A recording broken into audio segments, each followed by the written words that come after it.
देखो अध्याय नंबर 7 का श्लोक नंबर 12 से आप फिर शुरू कीजिए, आसानी से समझ में आएगा।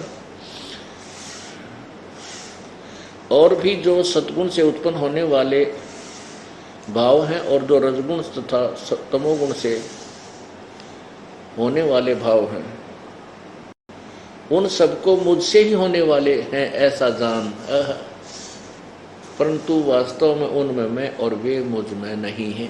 अब 13वां में क्या कहा है? गुणों के कार्य रूप सात्विक, राजस और तामस, इन तीनों प्रकार के भावों से सारा संसार प्राणी समुदाय मोहित हो रहा है। इन तीनों गुणों से परे मुझ अविनाशी को नहीं जानता। आगे देखो 14 में, क्योंकि यह अलौकिक अर्थात अति अद्भुत त्रिगुणमयी मेरी माया, रजगुण ब्रह्मा, सद्गुण विष्णु, तमगुण शिव जी द्वारा फैला गया ये जाल अर्थात मेरी त्रिगुणमयी माया बड़ी दुस्तर है, खतरनाक है। और जो पुरुष केवल मुझको निरंतर भजते हैं वे माया का उल्लंघन कर जाते हैं अर्थात संसार से तर जाते हैं। इसका क्या अर्थ है? देखो अब तीनों गुणों से ऊपर कहता मुझ अविनाशी को नहीं जानते। इसे सिद्ध है कि जैसा यू भगवान है ऐसे ही तीनों और भी है जिन पर और आश्रित है।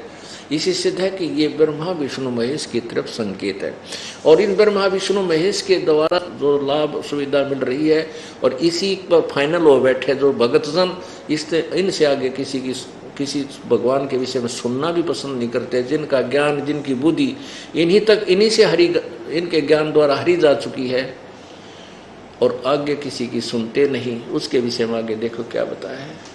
15वें में कहा है कि माया के द्वारा ब्रह्मा विष्णु महेश के द्वारा उन्हीं के द्वारा मिलने वाले लाभ पर जो आश्रित हो चुके हैं, उनसे ऊपर किसी की भगवान की पूजा करने को तैयार नहीं है, उनके विषय में करे माया के द्वारा, इस त्रिगुणमयी माया के द्वारा जिनका ज्ञान हरा जा चुका है ब्रह्मा विष्णु महेश के द्वारा असुर स्वभाव को धारण किए हुए जो इन्हीं तक की पूजा करते हैं। असुर स्वभाव को धारण किए हुए मनुष्यों में नीच और दूषित कर्म करने वाले मूर्ख लोग, मूढ़ लोग मुझको नहीं भजते। इससे सिद्ध है कि तीनों गुण भी भजने वाले हैं, जपने के हैं, यानी इनकी भी उपासना होती है।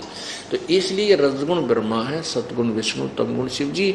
और ये ब्रह्म कहता है कि जो इन ब्रह्मा विष्णु महेश तक की पूजा पर आश्रित हो चुके हैं, इन्हीं से मिलने वाले लाभ, अक्षणिक लाभ के ऊपर ये दृढ़ हो चुके हैं, जिनका ज्ञान हरा जा चुका, ये आगे सुनना नहीं चाहते किसी के विषय में, उनको क्या कहा? असुर स्वभाव को धारण किए मनुष्यों में नीच दुष्कर्म करने वाले मूर्ख। इकट्ठी 3 उपमा दे रखी इनको। ये दास नहीं कह रहा, ये पवित्र श्रीमद् भगवत गीता अध्याय नंबर 7 का श्लोक 15 बता रहा।